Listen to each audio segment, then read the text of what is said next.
Well, oil giant Shell is facing allegations it ignored warnings that operations to clean up oil-polluted waterways in Nigeria have been beset by corruption.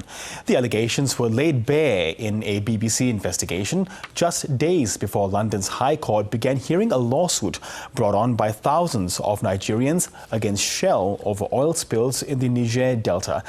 Reporter Simi Jolaoso has been covering Shell's Nigerian oil operations for the BBC, and she joins me now. Simi, good to have you on the program. Now, can you first take us through the evidence that the investigation has uncovered indicating that this cleanup scheme by Shell and the Nigerian government aren't working despite repeated warnings? Yeah, so the evidence that I uncovered, first of all, I had access to internal documents that were distributed within the stakeholders of this cleanup agency.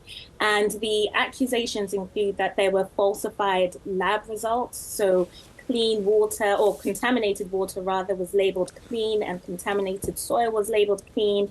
There were accusations that incompetent contractors kept being put on jobs. Auditors were blocked from sites to check that sites were properly cleaned, and also that the cost of projects were inflated. I also spoke to a whistleblower who was involved in the project, who told me the whole thing was a con or a scam.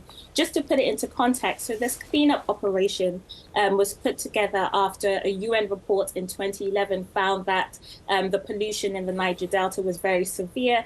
It found that communities there were drinking water with a carcinogen at 900 times international guidelines.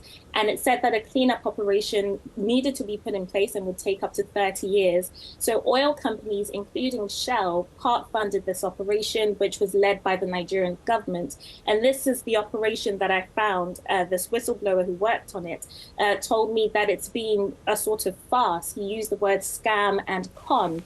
It's been going on for the last 8 years.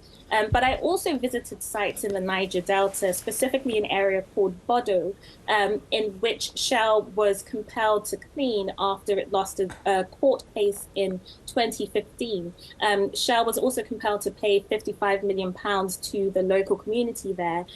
Shell has repeated claims that this area in Bodo has been cleaned, has been 98% remediated, but it didn't take long for us to see oil seeping through the soil, floating on the water. We spoke to community members there who showed me like a borehole in one of the sort of compounds, as they call it, and you could just smell the oil, the petrol-like smell coming from the water there.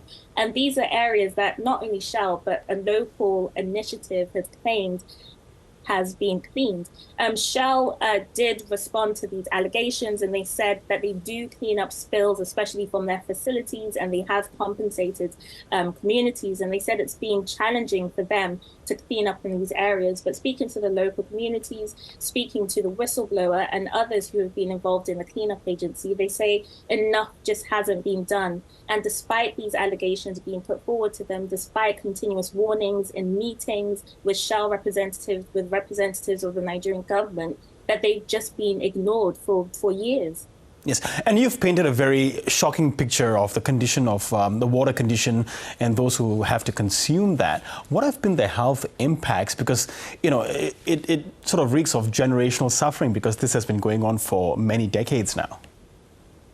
Yeah, this has been going on for decades, especially around the 1980s, when the communities really rose up against the pollution that they were experiencing in those areas. And to talk of the health impacts, well, this 2011 report by the UN was devastating, was damning to these oil companies, not only finding a carcinogen in the water, in the rivers, in the soil, which levels were 900 times international guidelines.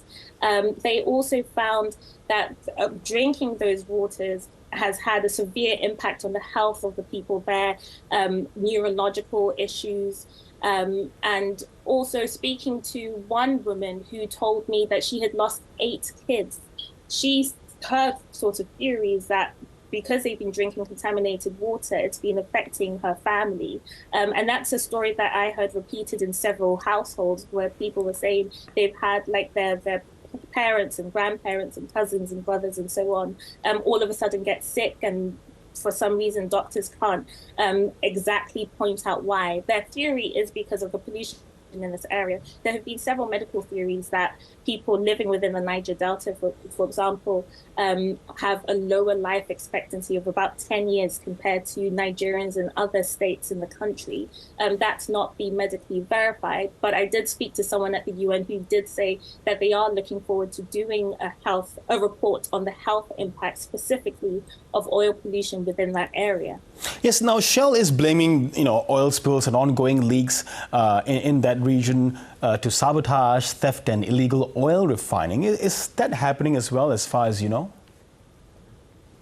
Yes, in speaking to members of the community as well, they have acknowledged that there is an increase in sabotage of Shell's pipelines, of vandalism, of oil theft and illegal refining. We did see illegal refineries when we were there as well. And that's why Shell keeps saying that it's not liable for the pollution because it's caused by third parties. But the claimants in this court case against Shell that's ongoing, they say that even if it's caused by oil thieves or vandalism, it's still from Shell's infrastructure, and that Shell has a responsibility to guard its infrastructure and also to clean up any spills caused from its infrastructure. Yes, and that cleanup project, the so-called hydrocarbon pollution remediation project, that's a scheme that's meant to clean up this entire mess. Now, with Shell and Nigeria's state-owned oil company, they're funding that, but it's been accused of fraud. So what's happening on that front? Well, that's a very good question. And that's something that I will be keeping an eye on as well now that my report and my investigation has come out. We did reach out to HyPrep. We did reach out to the Nigerian government about the allegations as well. We have not received any response. Shell's response was basically that it only has a single representative on or involved in HyPrep.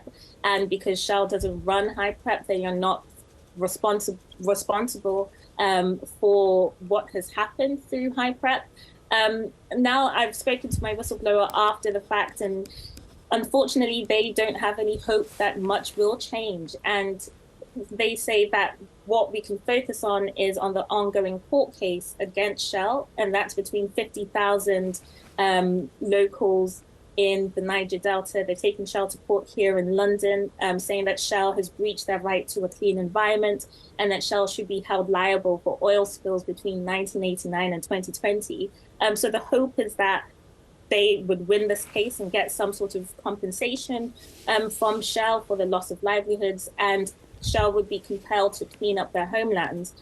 How Shell would go about that, I cannot say.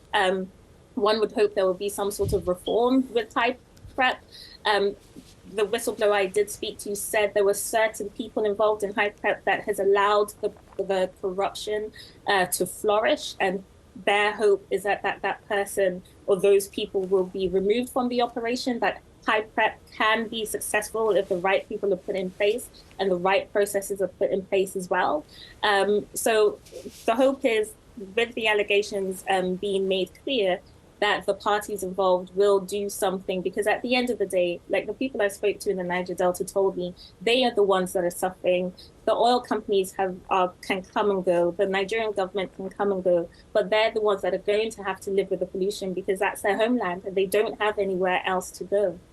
Okay, Simi Jolaoso, thanks very much for shedding light on this case. Thank you so much. Thank you.